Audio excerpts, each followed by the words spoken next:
It's simply not disputable. Our best friends and allies in the region, Saudi Arabia, Qatar, and other Gulf states, these are the original financiers. They're sort of our little proxies who did the initial financing of these son of a bitches, who have a basic sort of a Wahhabi, Takfiri, fake Islamic perspective, which is really grotesque. It is anything but true Islam. It's our best friends and allies, including Turkey as well, who have been shuttling these son of a bitches across the border into Syria. Jordan has played its part by providing training bases so that we can train these so-called moderate rebels that don't exist and never existed in the first place. We are the ones who have carried out a policy of effectively providing air cover for ISIS over the last year and a half or so while they were growing, the biggest military in the history of the world with a coalition running around and apparently unable to do what Russia has been able to do in just a couple of months of real bombing, of really going after so-called ISIS. I mean, we are the ones who protect these son of a bitches on every level. And, you know, it's really beggars belief that there was ever any debate about this, but I'm actually really inspired by the fact that we're seeing so many different independent writers out there and bloggers and whatnot who are writing the truth about this now, which is we are ISIS. You know, in fact, I would say that ISIS stands for Israeli Secret Intelligence Services. It's a perfect acronym for who is benefiting most from ISIS, because when you look at ISIS, its real intention is to basically rip apart the Middle East so that Israel, which is all part of the greater Israel project, so that Israel can expand. That is the goal, and it's been stated on many different levels. This is not some conspiracy fucking theory. It is a reality. It has been admitted on so many different levels that it's not even possible to seriously debate this. And everything we see playing out in the Middle East right now is part of a plan to allow Israel to expand. And all of these American sons and daughters who've been off fighting in the Middle East have been fighting for the so-called Jewish state, not for American interest. How did America benefit from anything we've done? And now you get 22 American service members a day committing suicide.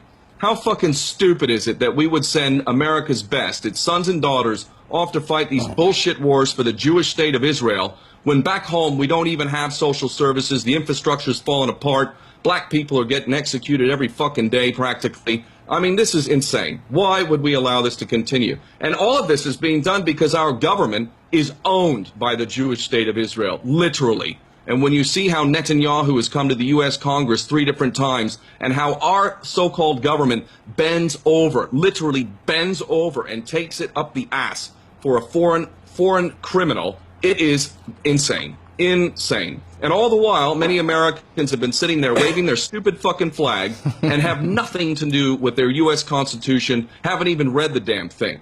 So anyway, more and more Americans do not believe in this insanity and are waking up to the reality, and I have confidence that they will do what needs to be done. And one of the best steps that could be taken is to reinstate the U.S. Constitution and arrest every single one of these fucking traitors in the U.S. Congress and in the White House. That would be a damn good step to show that there are, in fact, real patriots within the United States. Yeah, there's that saying, if the U.S. military was trying to protect our freedom, they'd be attacking Washington, D.C., the District of Criminals. And, of course, you just brought up Israel, so here we go. You're an anti-Semite. Here comes the comments. Why don't you respond to that? Yeah, I mean, I'm honored by these smears. I really am. First off, it's pretty ridiculous. You know, Semites are denotes people of Semitic history and cultural reality. Semitic languages are Arabic and Hebrew. I have family members who are Semitic. In fact, you know, I don't like getting into my personal life, but I have family who speak the Arabic language. They are Semites. So, in fact, my children have Semitic blood. So, very interesting that I might be accused of being anti-Semitic. I think what people mean to say is that I'm anti-Jewish. And so if people want to accuse me of being anti-Jewish, well, let me define what I mean when I talk about the Jewish state. I am talking about a Jewish state that was built on the back of an ethnic cleansing of Palestinians who had committed no crime against them during the so-called Holocaust. Why isn't it Nazi Germany that would have paid the price for the crimes committed against Jews? Why is it that Palestinians have been paying the price for an apparently Northern European Nazi crime? Why is it that we can't even talk about Jewish control of the mainstream media? Why is it that we can't talk about Larry Silverstein or Frank Lowy buying the lease on the Twin Towers when those buildings were filled with asbestos and literally worthless, in fact, a major liability, and then the buildings falling to dust within 2 months and them collecting billions in insurance? What if the owner of the World Trade Center buildings would have been a man named Mohammed of Muslim faith? Do you think we would have known of this man Mohammed of Muslim faith if he had bought the lease on the buildings just 2 months before? Why don't we talk about the Jewish Mossad agents who were caught filming the event, who acknowledged on Israeli television that they were sent to film the event? Otherwise, they had foreknowledge. This is not debatable. We know this. Why don't we talk about the Jewish agents who were arrested on 9/11 and quietly deported after having failed lie detector tests, and in fact, some of whom were caught with explosives in their vans on 9/11? Why aren't we allowed to talk about the fact that our government kisses the ass of the Jewish state and provides welfare to the tune of billions every year while Americans go without social services